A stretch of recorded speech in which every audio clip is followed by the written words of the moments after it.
And I just forgot to press record properly. I spent the last 10 minutes talking to myself. Fantastic.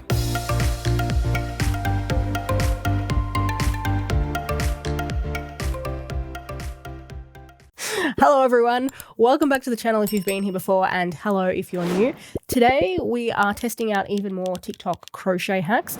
If you haven't seen the first two videos in this series, I will put a link for them down in the description so you can check those out when you're done here if you're interested. I want to get straight into the hacks today, but just before that I want to do a little bit of housekeeping, go over a couple of points that I've learned. It's probably important to communicate given the feedback on my last two videos. So number one, this is not intended to be a tutorial. I'm not showing you how to do these hacks.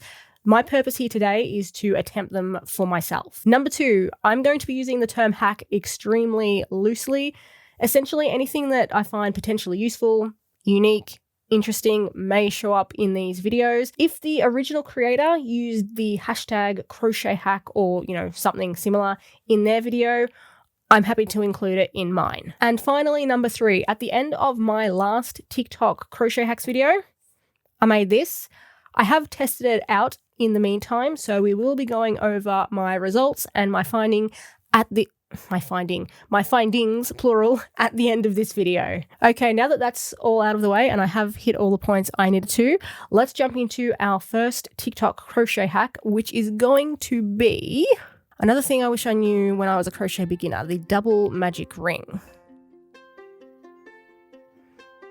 So the reason I want to try the double magic ring is because I've never done that before. I just use, I suppose it's called the single magic ring. But I remember, if I remember correctly, I should clarify, if I remember correctly, in the comments of this video, someone was saying that it's actually more secure than the single magic ring, and I want to see if that's true, because with the single magic ring, sometimes after you've created your magic circle, you've crocheted your amigurumi or whatever it is you're crocheting in the round, that center circle can come a little bit loose, and hopefully the double magic ring can solve that problem. So I want to use a nice chunky yarn and a large hook so you guys can see much more easily, but I don't know how this variegated color is going to work, so we'll just give it a go. Okay. I think it was 1, 2, and then 3. Under the first two with your hook, so we're going under the first loop, the second loop here. Pull those through. Excuse me. It's not a great asthma day today, so my throat and my voice might be a little bit off. And then chain 1. So pull that off. Maybe I shouldn't have pulled that off. Chain 1. Yeah, I might have buggered up there. Let's try that again. 1, 2, and 3. Under the first 2. And 2. Yoink the last one. And we're going to pull that through. This doesn't feel very secure at the moment. Chain 1. Okay, so I'm just going to do my 6 single crochet that I usually start with for round 1. 5 and then 6. What is the next step? So I'm pulling closed with this outside piece here, I think. So let's pull that. That just seems to be pulling. Let me watch a little bit further. Okay, so she does tug on that. I'm going to crochet a second round, and then I'm going to crochet a magic circle the way I normally do it, and I'm going to compare the two. So let me do a second round here.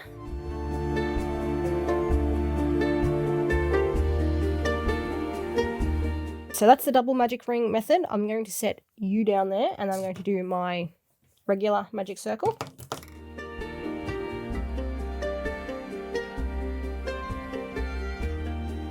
Magic circle number 2 done with my regular technique. Now straight off the bat, you can see that my regular technique has a little bit of a hole in the center there, but if you compare it to the double magic ring, that hole is not so prominent. Let's tighten both of these right up.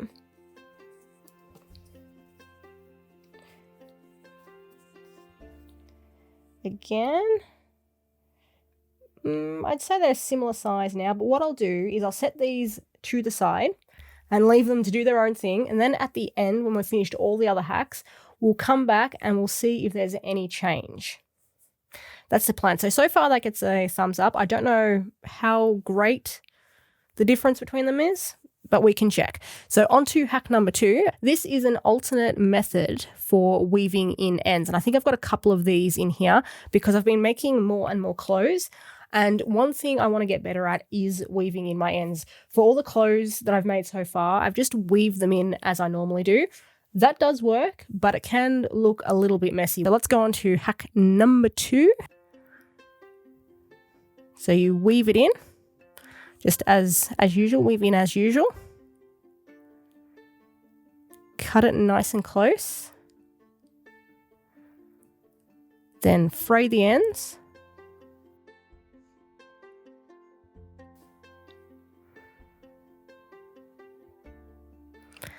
And then just with your felting needle, give it a good old stab. That seems fairly straightforward. Let's give it a go. So we need an end. We're going to weave it in as normal, fray the ends, and then stab the shit out of it. Where's my little foam piece? I have no idea where my protective foam piece has ended up. I had it 10 minutes ago. I got it out before I started. But in either case, I don't know. I'll find it later. But I grabbed out an old pillow that can be my protective layer between my granny square and my tabletop.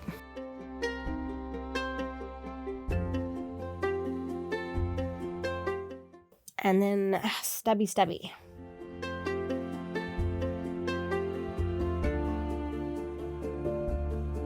That seems to have worked pretty well, but this is going to be one of those hacks where you probably need to try it out in a more practical setting, because this granny square, I'm not going to do anything with it other than chuck it back in my bag of odds and ends again. But with a cardigan or a jumper or any other piece of clothing, you're going to be wearing it, you're going to be moving around in it, you're going to be washing it and folding it and all that good stuff, and the ends are more likely to come out. So I will need to try this out on an actual clothing project to really get a feel for how it actually works. So you can you can stay there for now, because I think the next hack number 3, is also an alternate method for weaving in ends. Let us pop that up on the screen and have a bit of a squiz. So weave them through. We're pulling the yarn apart. Knot it. Let's give it a go.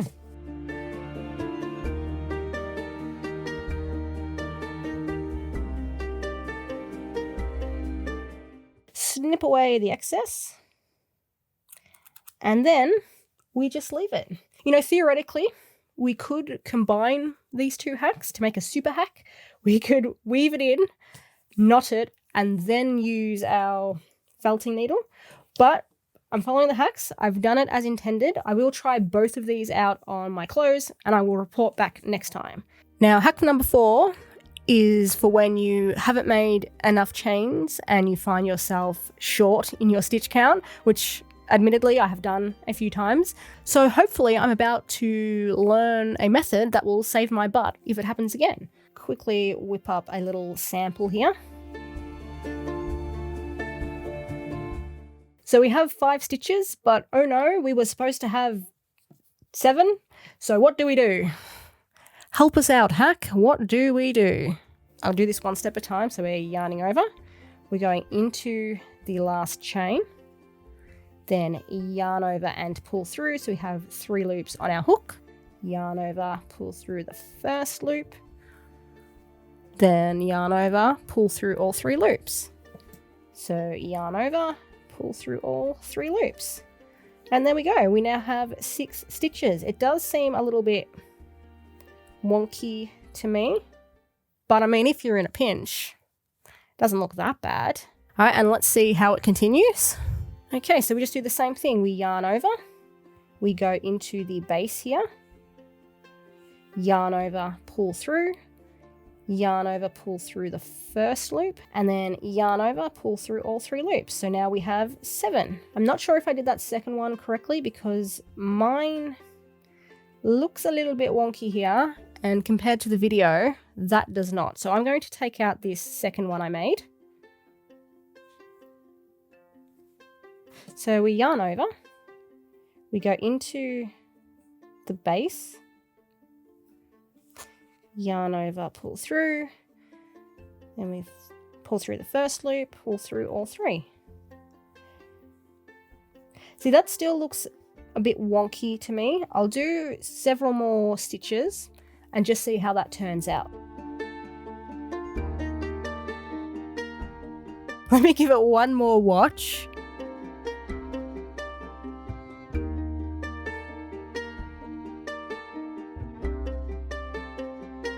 Yeah, I'm not quite sure what I'm doing wrong here. 1, 2, 3, 4, 5, 6.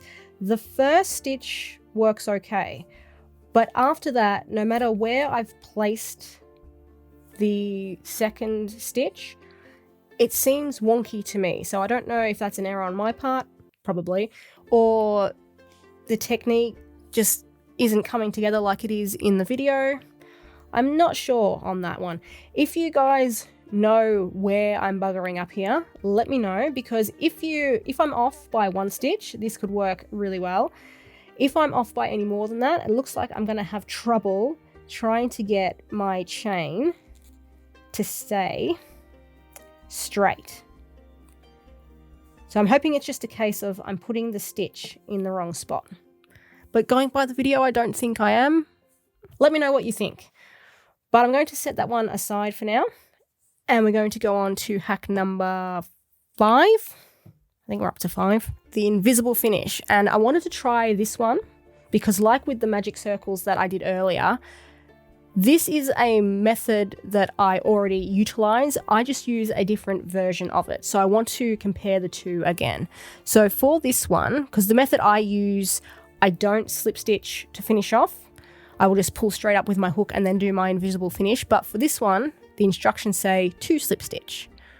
And just while I was talking, I've missed the entire video, which is really good. Okay, random white piece. Hopefully you can see that okay. Let's see. Let me put my granny square underneath so it's not white on white. There we go. So this is my piece. I've already slip stitched. So I need to take my hook, put my hook through the right side of the stitch and you slip stitch into. So the stitch I slip stitched into was this one here. So I'm going to put that through like they do in the video. And then I'm just using my hook to pull the yarn through. The tail yarn I've left on this piece is sort of obnoxiously long. Probably a bit too much for this project. So back loop of the next stitch. And this is very similar to what I do usually, but I use my needle and I just don't slip stitch to finish off. So pull that tight. And yeah, that is a relatively neat, please focus, relatively neat finishing technique. I'll use this other granny square I've got to show you guys how I normally finish off, just for comparison's sake.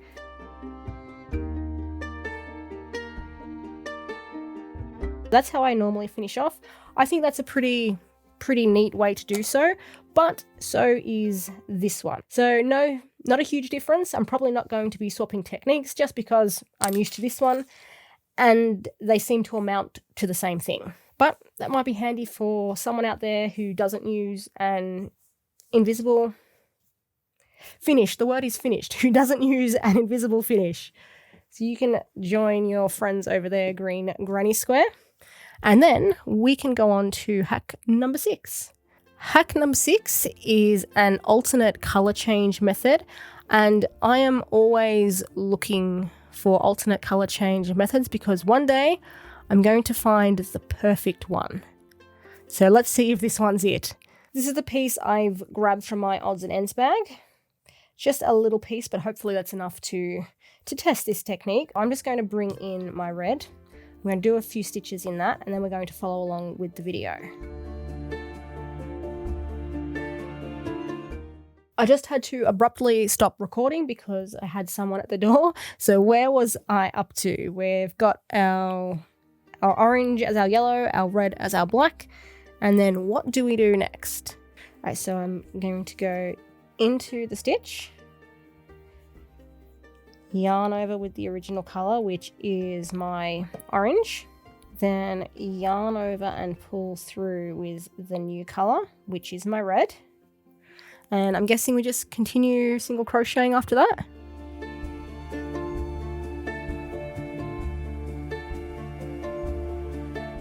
And here we are back to the start. And I've got to say, that looks pretty good. It's not the perfect join that I was hoping for. That is out there somewhere, it's got to be. But it looks pretty good nonetheless. So if you like that, maybe give it a go in your amigurumi and see what difference it makes to your projects. And with that done, I'm going to take my jumper off because it's getting warm in here. But with that done, we can go on to hack number 7. All right, so hack number 7 is just this cool looking thing that I thought I might like to include in a project sometime. So you're up again, blue granny square, and I think orange might go nice with the blue. Maybe not so well with the rainbow parts, but the blue. I'll just join you. I don't know how to start this off, but it looks like a fairly tall stitch, so I'm just going to chain 3. I might just do 1 double crochet, because to me it looks about the height of a double crochet. So 1, 2, 3, and 4. Not used to yarning over so many times. The most I ever yarn over is when I do a cripple. The most I ever yarn over is when I do a triple crochet. So after that, we go into the next stitch, yarn over, pull through. So into the next stitch, yarn over, pull through. So we're going to pull through all of them except for the last loop. No, did she? Oh. My memory's terrible today. I don't know if she yarned over and then pulled through or just pulled straight through, but we'll have a look. I want to do this properly. Okay, there's no more yarning over. We're just going to pull straight through this loop, then straight through this loop. Ah, bloody, I hate it when it splits like that. Straight through this loop.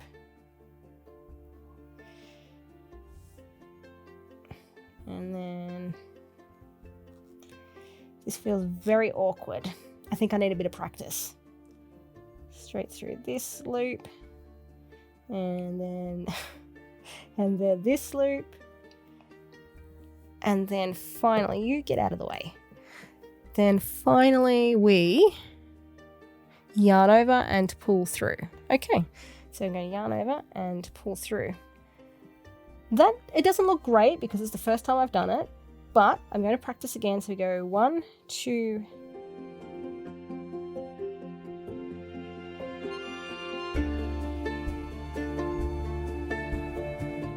all right, that looks better. I think that's my best one so far. And like, I think it was my first TikTok hacks video. I did what you guys told me was called the pseudo crab stitch. And that took me a little while to get the hang of as well. It's just when you're trying a new technique, you don't have that muscle memory built up. You're not familiar with what you're doing. So it takes a little while to get used to. So let me try it again. 1.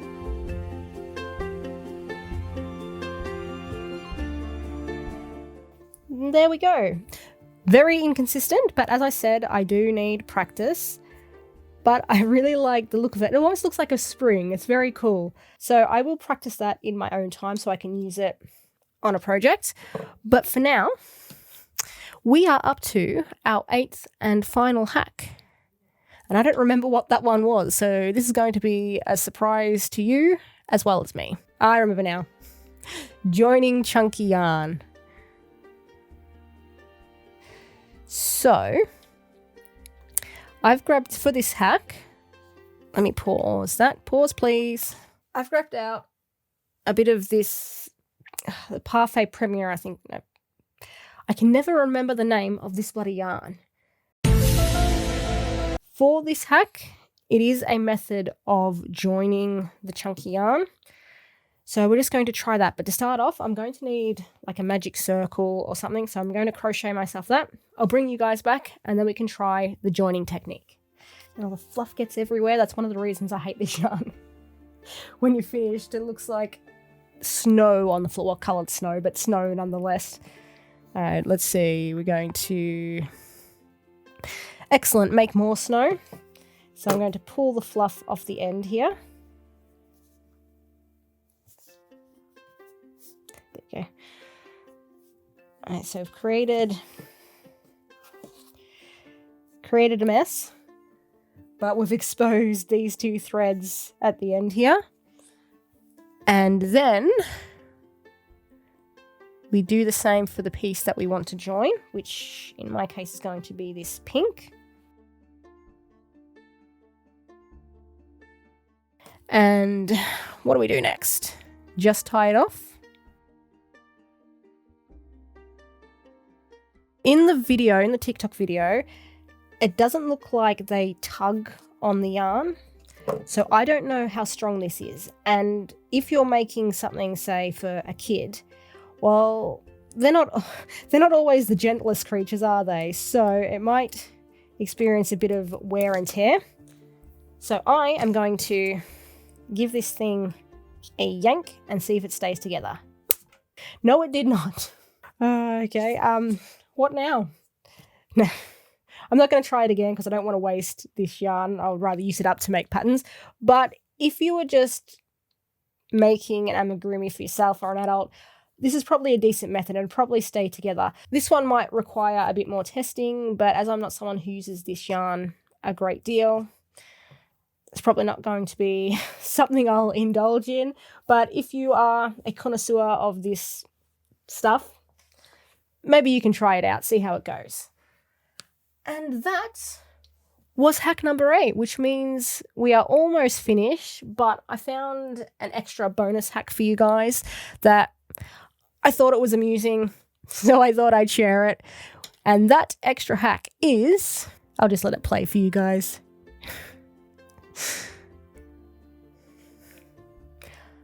I don't have one today, but you can see the remnants of yesterday's callus. And that's a product of my tension too. I tend to crochet fairly tightly because I make predominantly amigurumi and I use a tighter tension for that. So I found when I've crocheted clothes and other things, it's hard to get out of the habit of crocheting really tightly. Just something that I need to work on. Before we finish up here, we're going to have another quick squiz at our magic circles. They have not moved much. But again, this is something I'd have to test out in a more real-world situation. Next time I make amigurumi, if I remember, I will use the double magic ring and see in the long run if that does make a difference to the start of my amigurumi. I will update you guys about that in the next TikTok hack video. Oh, I'm having a bit of trouble speaking today. But the final thing we need to do here is discuss this.